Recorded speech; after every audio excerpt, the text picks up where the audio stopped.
নমস্কার বন্ধুরা, সবাই কেমন আছো? আজকে তোমাদের সাথে মরলা মাছের রেসিপিটা শেয়ার করব। আজকের রান্নাটা আমি একদম অন্যরকম করেছি। আমি আজকে মাছ বা না ভেজে রান্না করেছি কাঁচা।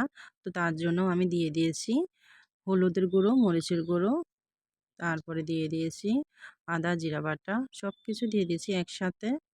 এখন কড়াইয়ের মধ্যে বেশ কিছু তেল দিয়েছি। তেলের পরিমাণটা একটু বাড়িয়ে দিয়েছি, তার কারণ কাঁচা রান্না করব।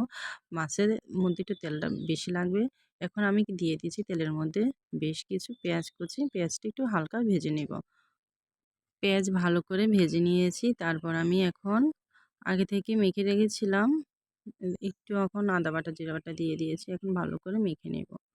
মাখানো শেষে আমি একটু ১০ মিনিটের জন্য রেখে দেবো, তাহলে সমস্ত মাছে মশলাগুলো ঢুকে যাবে। যাই হোক, এখানে আমার পেঁয়াজ ভাজা হয়ে গেছে। এখন আমি কিছু টমেটো কুচো দিয়ে দিয়েছি। টমেটো কুচানো দেওয়ার পর আমি এখন একটু লবণ দিয়ে দিয়েছি, যাতে করে টমেটোটা তাড়াতাড়ি নরম হয়ে যায়। লবণ দেওয়ার পর আমি আরও কিছুক্ষণ ভালো করে মিশিয়ে নিব।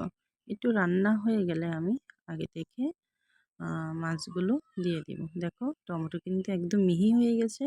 এখন আমি আগে থেকে মেখে রাখা মাছগুলো দিয়ে দিব। মাছ দেওয়ার পর আমি হালকা করে একটু নেড়ে ছেড়ে দিব। মাছ কিন্তু আলতো করে নাড়তে হবে, যাতে করে মাছ ভেঙে না যায়, কারণ মাছ তো খুবই ছোট মাছ, সেজন্য একটু হালকা করে নাড়তে হবে। দেখো, এক পিঠ হয়ে গেলে আমি আর অন্য পিঠ নেড়ে ছেড়ে দিব।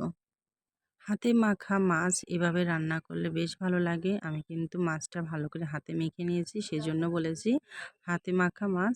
যাই হোক, তোমাদের রেসিপিটা শেয়ার করছি। তো দেখো, রান্নাটা কিন্তু হচ্ছে। আমি কিন্তু মাছ ভালো করে কষে নিয়েছি। দেখো, চারদিক থেকে তেল বেরিয়ে এসেছে। যাই হোক, এখন আমি পরিমাণ মতো জল দিয়ে দিয়েছি। জলটা ফুটে আসলে দিয়ে দিব টালা জিরা আর ধনিয়ার গুঁড়া। আমি কিন্তু টালা জিরা আর ধনিয়া একসাথে গুঁড়ো করে নিয়েছি, সেজন্য আমি এখন দিয়ে দিয়েছি। একটু আলতো করে নেড়ে ছেড়ে দিয়েছি, যাতে করে মাছটা না ভেঙে যায়। এই তো আমার রান্নাটা হয়ে গেছে। তো তোমাদের কাছে কেমন লাগলো আমার এই রান্নাটা অবশ্যই জানাবে।